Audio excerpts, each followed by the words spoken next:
We are going to go ahead and dive into our Yo Rookie segment. It is time for Yo Rookie presented by... He's here? We're gonna dive in. We got a lot to break down before we bring on our special guest. Okay. All right, listen. It is time for Yo Rookie, presented by Pepsi Zero Sugar, NFL Rookie of the Week. Now listen, Puka Nacua won. There we go. Run that graphic. Here we are. Yo The belt. Rookie. Yo Rookie. You know why I love that name? Because it's like, yo Rookie. You know what I'm saying? It's like yo Rookie. Yo Rookie. You know, they still trying to find their way, right? That humility, that softness of like, oh, I made it to the league. Like, that's still there. Mm-hmm. Sometimes it take 2 years for that to go away. Sometimes it's just 3 weeks. I done seen rookies come in, get a little bit of the sauce, and boom, run with it. So that's what, yo Rookie. Well, listen, do we want to break some news before we dive into the segment? The Jet stuff? I mean, it ain't no breaking news. They signed Trevor Siemian. All right, so we're going to stick with our Yo Rookie segment. Listen, so last week, Puka Nacua won Rookie of the Week for Week 2. The Los Angeles Rams wide receiver caught 15 passes for 147 yards in Week 2. There he is with the belt. That's awesome. Week 1, the first one was our kick returner X for the Jets. Walk-off punt return for that win. Week 3, who do we have, Ashley? Like, there's some interesting people starting to emerge. Interesting, but not your guy. You picked the wide receiver for the Chargers. Yeah, not another week that he's not in the mix. But Can we go ahead and throw up the graphic of our Week 3 nominees? All right, Brandon, run through them. Who do we got here? Okay. Here we go. The Rookie of the Week. Pepsi Zero Sugar NFL Rookie of the Week nominees. What does that mean? That it's on you guys to go out there and vote for your guy. If you are a CJ Stroud fan, if you live in Houston and you still believe in the Texans, go vote for your guy. Listen, passed for 280 yards with 2 touchdowns for a 118.8 passer rating in the Texans Week 3 win. Okay, let's go to the next one. And this is important, right? Because and this is why I love this, is because we're getting to know our players. Ashley, can you help me pronounce his name? He probably will win rookie for 218 yards rushing. I want to say it's Devon Achane. I know, and we're not being disrespectful, but this is what I love, is like we're getting to know like the next stars, the next faces of the NFL. He went crazy in that 70 to 20 blowout? He did. Devon Achane recorded 233 scrimmage yards, 203 rushing, 30 receiving, and scored 4 touchdowns, 2 rushing, 2 receiving in the Dolphins' dynamic Week 3 win. Tank Dell. Heard a lot about this young man. You look at his workout videos. You look at his college tape. You look at what he's been able to do in camp, and also through the first few weeks, you see flashes. You see the flashes of superstar. He will be a superstar in the NFL. But whenever, and I hated this, whenever I was up for something but my quarterback was in the same category, they always give it to the quarterback, right? So you had C.J. Stroud ball out 2 weeks in a row, and now Tank Dell for the first time makes it on our board. And so I love what he's doing right now, but it's going to take the fans to vote him over C.J. Stroud. Well, he caught 5 passes for 140 yards and 1 touchdown in the Texans' Week 3 wins. And going back, apparently his name is pronounced Achane. Achane. There we go. So Devon Achane, number 28 running back for the Miami Dolphins. So Devon Achane. Let's not forget that. Hey, listen, Devon Achane, you keep doing what you did. We ain't going to forget that. Was it 218 yards? Was it 218? 233 scrimmage yards, 203 rushing, 30 receiving. Oh, my goodness. Achane. He might be getting Achane might be getting a belt next week. Achane might be getting a belt. This is an interesting one. The tight end for the Detroit Lions, Sam Laporta. He had a big game. He did some special things, and this is scary because they're just loaded with talent. All right, he caught 8 passes for 84 yards and 1 touchdown in the Lions' Week 3 win. And Marvin Mims Jr. will be joining us here shortly. Marvin Mims last week, took it back to the house. I say that because it's hard to do in today's game.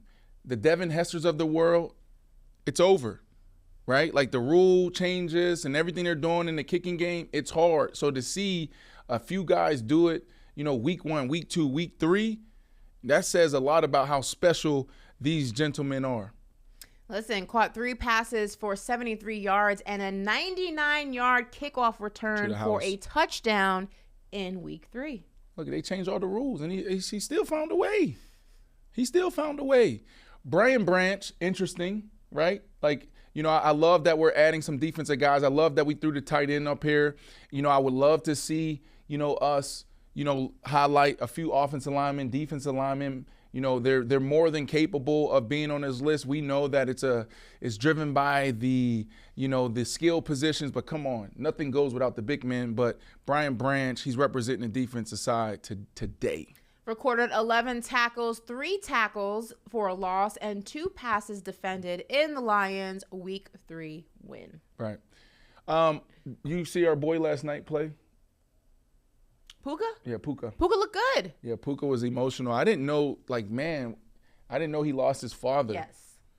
So his story continues to, come to life, and it's powerful than, I thought it was. Like, he's a special guy. Yeah, it's going to be really cool to see him and hopefully Cooper Rush on the field at some point together. Who do you like this week, Ashley? I'm leaning towards no Zay Flowers, no Bijan Robinson. I'm leaning towards the QB.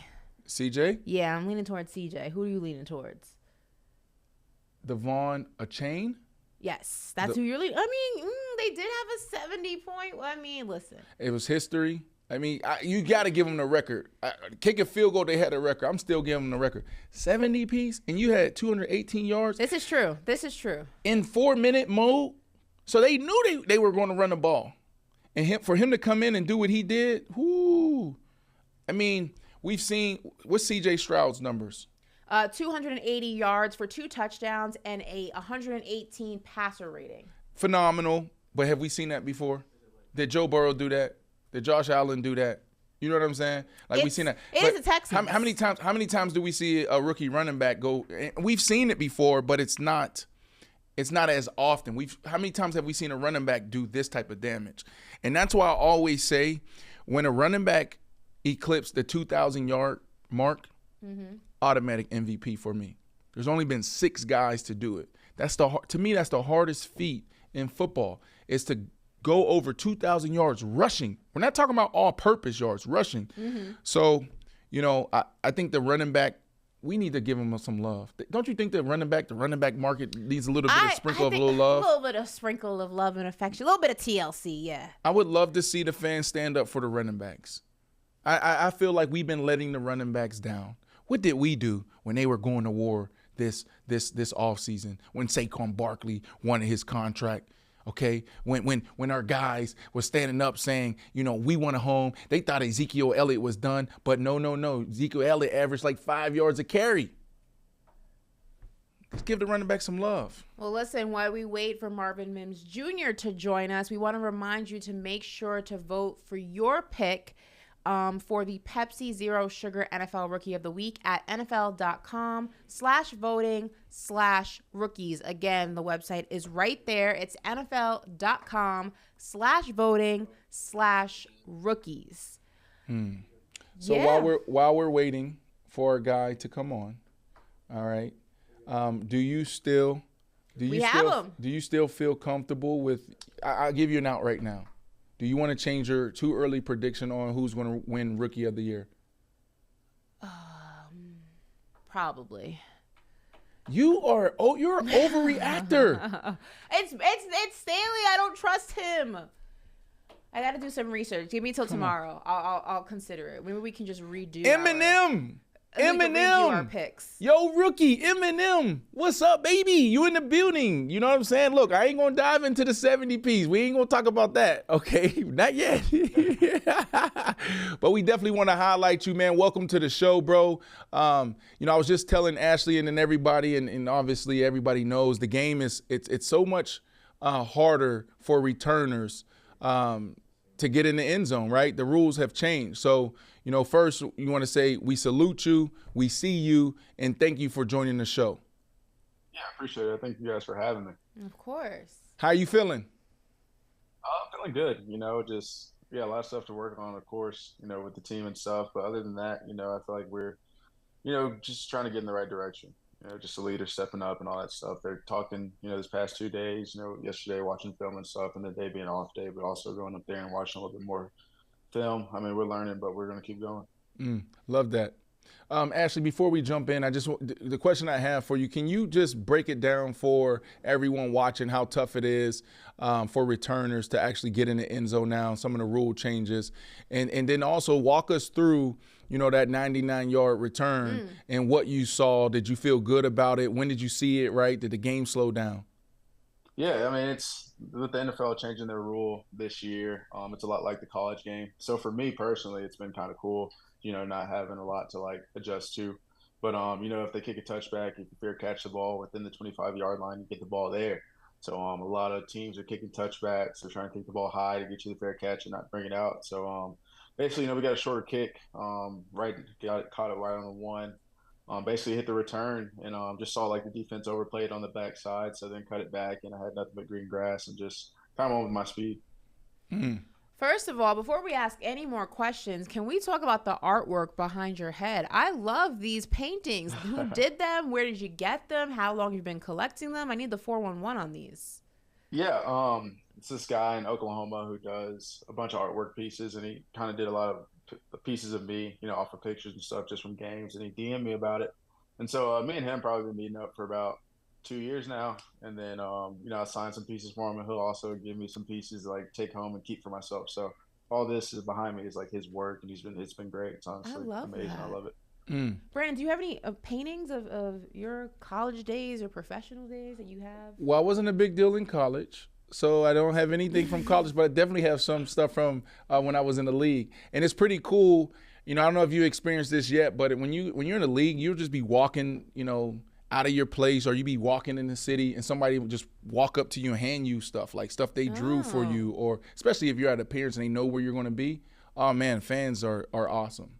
Well, I mean, on the topic of fans, obviously the Broncos are going through some growing pains. I mean, how have the fans, been at the games, after the games? What has that experience been like? Obviously, they're disappointed. Things haven't gone the way that they may have anticipated, in preseason, when Sean Payton joined the team. But what has Broncos Nation been like?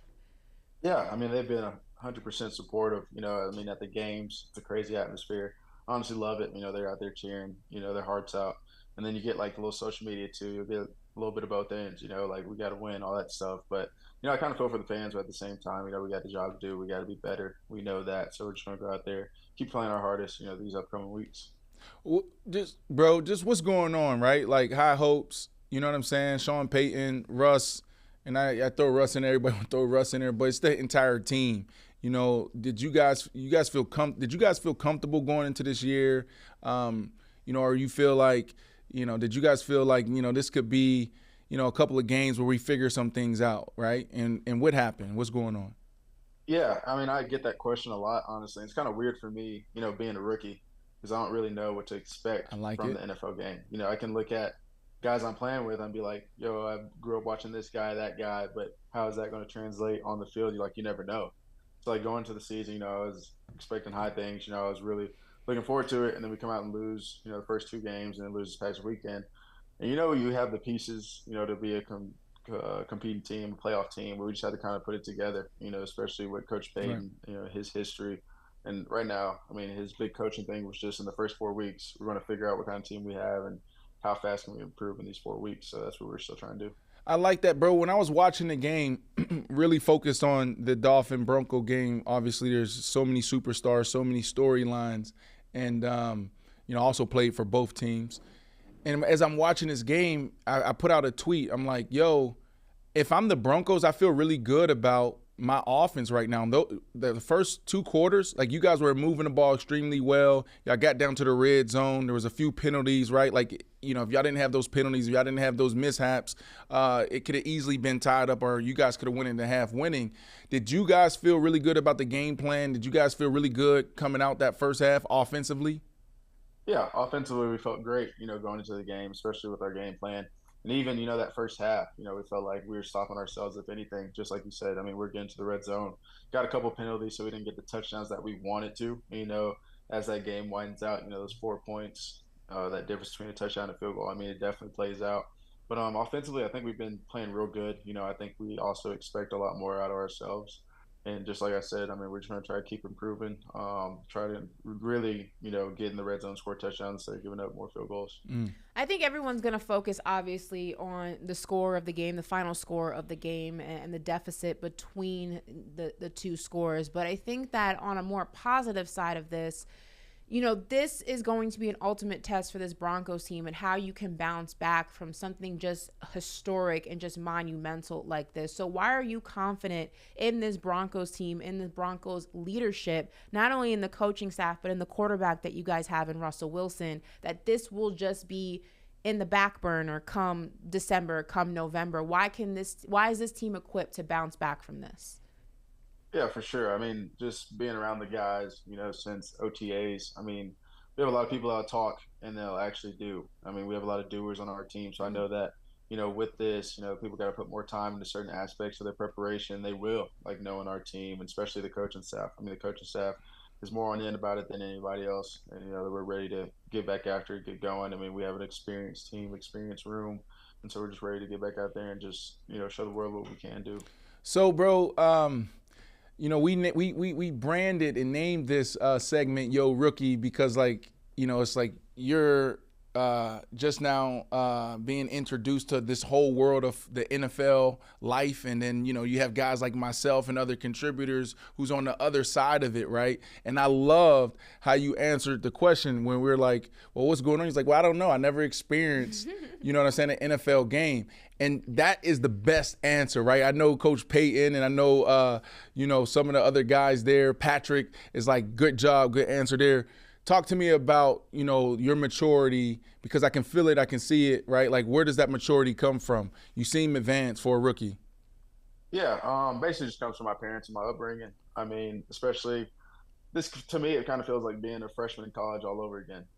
Just take the opportunity you get and make the most out of them. I mean, this year I knew I was going to be able to be a return man offensively. Wasn't sure how many snaps I was going to get, what time of routes they were going to draw up for me, but just trying to make the most out of it. Whatever opportunity I get. I also got drafted to a team with, a good wide receiver room. Unfortunately, we had some injuries in the wide receiver room, but at the end of the day, we got to go out there and play ball. I had Coach Payton. That was my last cup of tea down there in New Orleans, bro, and he's a character. Did you have a rookie moment with Coach Payton? Did he, because he's funny, but the way his approach is, can push people away if you don't understand him. What was your rookie moment with Coach Payton? It took me like a while to get used to like his coaching, just because I mean, he'll come up and like talk to you and all that stuff, and sometimes he'll say stuff in front of everybody. So I think that like sometimes he'll say something in front of everybody. Me being a rookie, like first couple of days, like I'm on edge, like I don't want to mess up. I'm thinking about it, and like he's just like, for me, he calls me Mimsy, and that's like the first thing I had to get used to, because I never really had anyone just call me Mimsy. Like, so like that's pretty cool. But like other than that, I mean, he's really like chill coach. He can be on edge though, especially on game days. I'm sure you know it, but. Oh my goodness, he's an old other guy, but I really like Coach Payton. His coaching style, how he is with his players, and his relationship with the players. Right. What's been the easiest adjustment for you as a rookie and playing in the NFL, and what's been the toughest adjustment for you? I think it's kind of a mix. Like the easiest and toughest adjustment to me has been just like the free time of it. Like, because in college, like, you kind of go to lift in the morning, and you go to class, and you come back and practice, and you're up there until, like, at least 9 o'clock. And now, I mean, other than training camp, you're literally maybe up there from 7 to about 5 on a long day. So just like that off time, what to do with it, what are you going to do? And then also it's like you're not living with, like, your best friends as your roommates like you were in college. So you're not really, like, kicking it with your boys 24/7. Like, these guys have, like, families, 3 kids, 4 kids, like wives, all that stuff at home. So that's probably like the weirdest thing for me. Well, you talked about living. I lived off of C470 in Quebec. Where do you live I stay off. I was drafted to the Denver Broncos. I don't know if you know this. In 2006, I spent a few years there, and it took me some time to adjust. But it's one of my favorite cities now, so I know it well. I always come back. Where do you live? Yeah, I stay off of 470 and basically like Chambers, so it's probably like 5 minutes away from the facility. But I like it a lot out here. You know, it's a lot different. I mean, I grew up in Texas, moved to Oklahoma, so like being able to see mountains, weather's always nice. It's a real nice place out here. You don't seem like a guy that's out in the streets, you know. You know what I'm saying? But if you are, what's the spot now? You know what I'm saying? Back in the day, it was 24K was the spot. Oh my Shotgun Willie's was the spot. You know what I'm saying? What's the spot? No, it was what? Shotgun Willie's. That's where John Morant went. Okay, keep going. Keep going. Yeah, but I mean, like a couple of times whenever we were like all the rookies were in the hotel, I mean, we just went downtown and like try to get into something, find something. I mean, Earl still popping? Dudes, a little bit. Yeah, we've been down there one time. Went to like a Rockies game. You know how they had like the view house, all that stuff right there on that corner. So we went down there and kind of chilled out. But I mean, basically just trying to find anything to do. We always talk about when we speak about Denver, we acknowledge the altitude. And when we had Shedeur Sanders here, he even said, in a funny way, that the biggest adjustment for him coming from Jackson State going to Colorado wasn't going to be, the eyes, the microscope, the new system. It was going to be the altitude. I mean, how did you adjust to it? How long did it take you to adjust to the altitude in Denver? Yeah, it took me about like a week to adjust to it, honestly. And it was tough because like we got a rookie mini camp and like we're going right into rookie camp and you're running like like 6 receivers. We're doing full on routes on the air, all that stuff, and like dudes are dead probably like 15 minutes into practice. You got like an hour and a half left, so it was rough. But another thing is like during OTAs we get like Friday through Sunday off. Yep. Basically, and then you come back Monday, and every week on Monday you're gonna be dead that first 10-15 minutes of practice. That's probably like the biggest thing as far as like altitude goes. Like you never really get used to it until like you really like you feel it every time. But especially like when you take your break, you go to like Florida, Texas, all that stuff, and come back, that's when you definitely feel it. Yeah, but once you're in season, bro, and I've been talking about mid-season form all day today on our show. But bro, like when you guys travel and you'll feel you might have already felt it. Miami's probably hard because of the sun. Like whenever you travel down to Miami, with the humidity during this time of year, it's tough for anybody. But maybe you felt it. But when you guys travel, come October, everybody's gonna be tired, hands on their hips, quarter 3, fourth quarter, and you're gonna be sitting like, damn, I'm ready to get going. I'm just now starting, right? So have you felt that yet? Oh, yeah, for sure. I mean, definitely, like, you can feel, like, points where guys are getting tired, especially, how Coach Payton is with, like, his different personnel groups and guys running in and out of the game, different snaps. So, like, I'm coming in fresh. Like, you can tell, like, defense tired, safeties, DBs, all that stuff. So you can definitely feel it. I mean, especially at home games. But I think it's a great thing for us, and I think it's a huge, like, it's a great thing for the offense. Ashley, like, when I was out there, I'm so glad you brought up the altitude. That was a monster. Like, when you fly, for those who haven't been to Colorado, been out to the rock. You haven't been there? I'm going in February, but I haven't been yet. You may get a nosebleed. Really? Mimsy, did you get a nosebleed? Yeah, I got a nosebleed like in my sleep. There you go. You might get a nosebleed. I had a nosebleed for the very first time. It's the altitude. Don't panic. Don't panic. I'm freaked out now. Oh my God. Don't panic. Okay, and then also just walking up the steps, you're going to be out of breath. Like that's how serious. That's what Mimsy's talking about. Can I call you Mimsy? Yeah, that's cool. Wait a second. The nosebleed in your sleep thing is not okay. Like I can't explain it. We gotta bring a doctor on again and ask them. Like I don't know why it happens, but that's some of the things that comes up when you go to altitude. It's tough.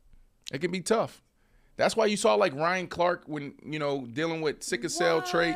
He didn't play going out there, and I think there was somebody else recently decided not to play in Denver because of what they were dealing with. It's tough.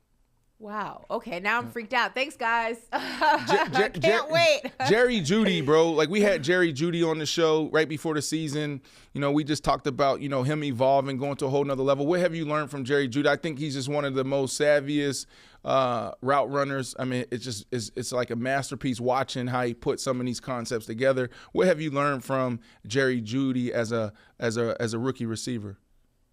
Yeah, definitely. I mean, you watch Jeudy, you can just tell how easy it is for him to get in and out of his breaks. But I think the real hidden thing with his is just how much of a football encyclopedia he is. That's what we call him in our room, encyclopedia. if we show a route or a play, like he'll be like, oh, blah blah blah, ran this in 2000 against da da da. Like he knows it perfectly. Like his football smarts are out of the world. And I think that's like one thing you don't know about him. That's been like another thing, just like learning how to watch film from him, because like 24/7, that's all he's doing is watching film. Really? And like you know about Jerry. I mean, me, like I watched him at Alabama and stuff, like crazy. But like seeing it in person, and then also like knowing how he prepares in the meeting room, all that stuff. I mean, it's ridiculous. Talk to us about Russell Wilson. Every time we talk about the Broncos, like, oh, you love Russell Wilson. You love Russell Wilson. Russell Wilson and Brandon Marshall are in a bromance, so that's his guy. So you haven't before I went to the Saints, I spent some time in Seattle, and like that's really where our relationship went to a whole nother level. So I know the behind the scenes Russ. I know the public Russ. I know all of Russ, right? And You don't know what he dealt with last year. I'm sure you heard of it. You read it. Being out there in Denver, how's your experience been with Russ? What do you love about his process, or maybe don't? Yeah, Russ has been great. I mean, just as far as teaching me all the little things, what he wants to see in different routes, because it's a different thing, especially when we have a new offense, new coach, and he's new to it too. So he's seeing different routes and stuff, and I'm running it just like how it is drawn up, just because, I'm a rookie. I don't want to mess up all that stuff.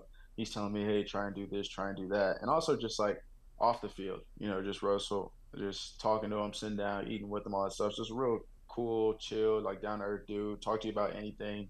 Literally, you ask him something, he has a story about every single thing. Like he's experienced so much, and he just knows so much, been in the league for a real long time. That's good, man. Before we let you go, a couple more questions, man. I like to get messy on the show. Bruh, 70, bruh. I know we hit a little 70 though, bruh. Have you ever been in a game like that, bruh? I mean, I've been in the game, but on the opposing side. I ain't never been down that much. I want to ask from not even from the standpoint of the score, but we had this conversation yesterday on the show, and just from a competitor standpoint, how do you bring yourself to continue to fight as the deficit just keeps getting larger and larger and larger? It gets to a point where in your mind you have to know it's probably not something we can return from, but you also can't stop playing. So what is that experience like for people who've never been in that situation, never played professional sports or just sports at any level? At the end of the day, it's kind of just like a pride thing, just the type of tape you want to put on film. At the end of the day, everybody's going to watch it, whether they play the Dolphins, play the Broncos, everybody's going to watch the game. And so if you're slacking off, that last quarter or half, like they're going to say like, hey, they ain't got no fight in them. And it's going to tell a lot about you personally, especially not only you, but the coaches, the team, and also like the organization as a whole. So just going out there and just putting up a fight is all we can really do. But like, it's also weird because like football is a game of like different phases. So like whether the offense is having a bad day, defense have a bad day, at the end of the day, you got to go out there and still respond. You know what I mean? So it's like, it's just a weird feeling, especially like in the football games versus like basketball where you're going back and forth. Like this dude gets a bucket on you, you go down there, can't do anything. Like it's just a weird type of feeling. So one of the most painful things to do, this is the last thing that we'll ask you about, this 70 piece with a little side of, a little mac and cheese and a little biscuit. Hey, I've been here too. Listen, it wasn't 70, but Aaron Rodgers and the Packers, Tom Brady and the Patriots. I've been in some situations. And the most painful thing, bro, is the Monday after where you're watching film. It's quiet as a mouse. Nobody's saying nothing, especially with a coach like Coach Payton. So how painful was that? I'm sorry, I told you I like to get messy, Mims, and Russ will tell you this as well. But how painful was that, and what was Coach Payton's message, right? Yeah, it was tough. He kind of even hit on it like post game, and then we had almost like a 4-hour flight back to Denver after the game. So it was just sitting on us for a minute. And then we had to go in Monday and watch it. And he even said like in the team meeting, like, he said like, we got to watch it. Nobody in there wanted to watch the film, but at the end of the day, you got to watch it, and different people are getting different coaching points and all that stuff. And it's like hard, like knowing a play you messed up on and then having to watch it and then somebody else messing up and you having to sit there and watch it. Like it's just stuff you don't want to see again. Okay. At the end of the day, you still got to do it. Still got to learn from it because at the end of the day, it still happened.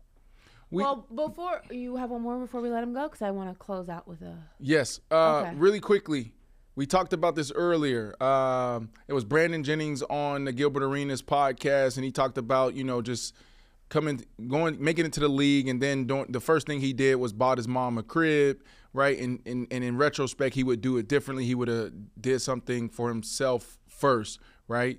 So talk to us a little bit about, how you're approaching your finances. What plan do you have in place? What kind of advice can you give to those college guys that may be listening to you, or maybe even your peers? Yeah. One thing I'll say about it is just especially being a rookie, unless you're drafted real high. I mean, the money's not anything crazy, anything that you say you can go out there and buy $1 million house or anything like that. But at the end of the day, you got to take care of yourself, not only because you're getting the money, but at the same time, you don't know how long your career is going to last. Especially the game of football is such a physical game. Your career can end the next day, if not that next year before you even get to the next contract. So just kind of keeping up with the finances, not spending too much, not doing the most. Just because, especially our player personnel guy, he tells us all the time, the vets, they got it. They on contract 2, 3, 4, and rookies, don't try and keep up with them or try and get what they have. Just live within yourself and stay within yourself. Well, before we let you go, I've been asking all of our rookies the same question, so I want you to fill in this blank for me. My rookie season will be what? I want to say memorable, for sure, especially, the way it's starting already. I'm just keep my head down, keep working, keep learning. That's the biggest thing I want to do this year is just learn the ins and outs of the game. But I'm off to a real good start, a hot start. I just want to keep it going throughout the rest of the season. Yeah. Well, we appreciate you so much for joining us, Mimsy, as Sean Payton likes to call you. And we are hoping that things turn around for you in the Denver Broncos very, very quickly. Thank you so much for joining us. Thank you guys for having me. Yes, sir. I appreciate you, bro. Thank you so much. Yes, sir. Appreciate you. All right, bro. Long season.